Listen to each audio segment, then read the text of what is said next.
nao kwa mwaka jana, kwa maana kwamba wale waliojisajili kushiriki walikuwa washiriki wasiopungua 3000. Kwa tulikuwa na 3000 plus. Tuna plan ama malengo yetu kufikia washiriki 5000. Kwa maana kwamba tukipata washiriki 5000 basi yale maeneo ambayo tunafikiri kwa fedha ambazo zitapatikana basi tutaweza kuyafikia kwa urahisi. Kwa msimu mwingine kuja kushiriki mashindano ya riadha yajulikanayo kama Mbeya Tulia Marathon kwa 2026, ukiwa huu ni msimu wa 10 kufanyika kwa riadha hizi. Na mashindano haya yatafanyika kwa siku mbili, tarehe 15 na tarehe 16 mwezi wa 5 2026 kuanzia saa 2:30 asubuhi kwenye eneo la uwanja wa Sokoine Mbeya. Lakini sambamba na hilo, kwa kuwa kuna hizi tarehe mbili, kwa maana ya kwamba tarehe 15 na tarehe 16. Tarehe 15 hapa kutakuwa na ambayo itakuwa ni siku ya kwanza, kwa maana ya kwamba kutakuwa na mashindano ya mbio za uwanjani ambapo kutakuwa na mita 100, mita 200, mita 400, mita 800 na mita 1500. Lakini siku ya pili ambayo itakuwa ni Jumamosi ya tarehe 16 mwezi wa 5 2026, hapa tutakuwa na mbio ndefu, kwa maana ya kwamba kilomita 5, kilomita 10, kilomita 21 na kilomita 42.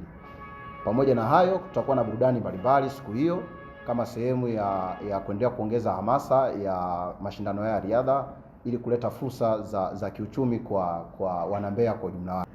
Na moja ya malengo makubwa ni kukuza vipaji. Na kwa msimu huu, kwa sababu tunaelekea kwenye miaka 10, mratibu amezungumza tutakuwa na Kids Athletics.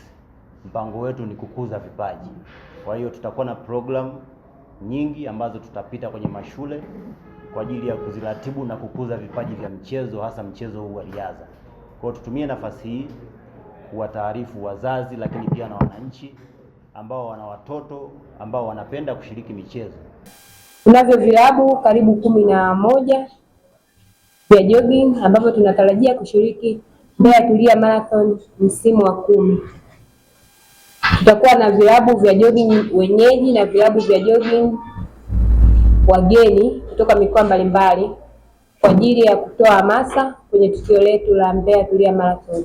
Imesambaa kwa vijana mbalimbali kupitia mashindano, lakini wanavyoboresha miundombinu ya afya na elimu inatuletea maendeleo makubwa sana katika jiji letu.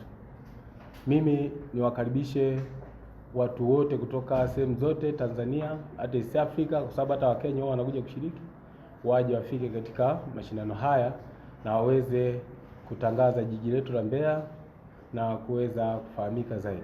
Iliongezeka ni long jump na Kids Athletics tumeiweka kwa ukubwa zaidi, kwa sababu kuna watoto ambao wanahitajika wacheze ili waje kuwa wachezaji wakubwa.